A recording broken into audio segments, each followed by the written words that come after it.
নমস্কার বন্ধুরা, কেমন আছেন? আমি ভালো আছি, আপনারাও আশা করছি ভালো আছেন। আজকের ব্লগটা এখান থেকে শুরু করছি। আজ হবে আমাদের খিচুড়ি, নিরামিষ খিচুড়ি, সেটাই আপনাদের সঙ্গে শেয়ার।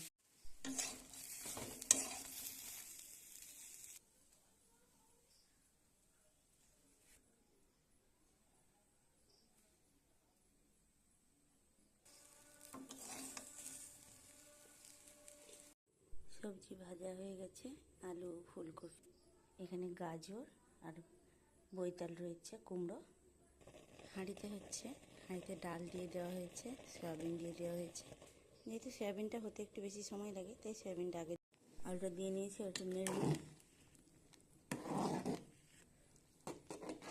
যেহেতু নিরামিষ খিচুড়ি, তাই টমেটো, আদা আর কাঁচা লঙ্কা দেবো, আর বেশি কিছু দেবো না। মিক্সচার মেশিনে মশলাগুলো পেস্ট করে নেব। প্রথমে আদা দিয়ে দিয়েছি, তারই সঙ্গে দিয়ে দেবো টমেটো।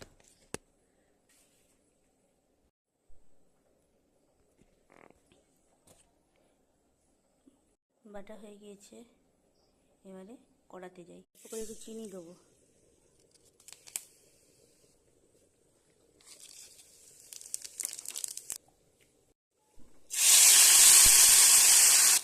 এবারে একটু নেড়ে নেব। এবারে কাঁচা লঙ্কা দিয়ে দেবো, গোটা গরম মশলা আর জিরে একটু গুঁড়িয়ে নেব, শেষে দেবো, যাতে গন্ধটা ভালো। জিরা গুঁড়ো দিয়ে দিচ্ছি, ধনে গুঁড়ো দিয়ে দিয়েছি। মশলাটা হতে থাক, এবার দেখে নিই ভাতটা কদ্দূর হলো।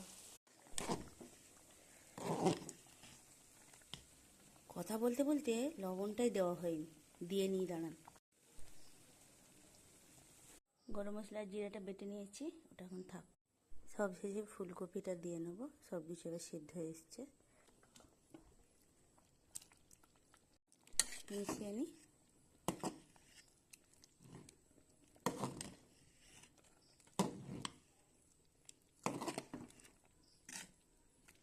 বাড়িতে 9 জন আছে, একজন কাজের সূত্রে বাইরে আছে। খিচুড়িটা হয়ে এসছে, এবার মশলাটা দিয়ে দেবো, যেমন তৈরি করে রেখেছিলাম ওটা দিয়ে দেবো।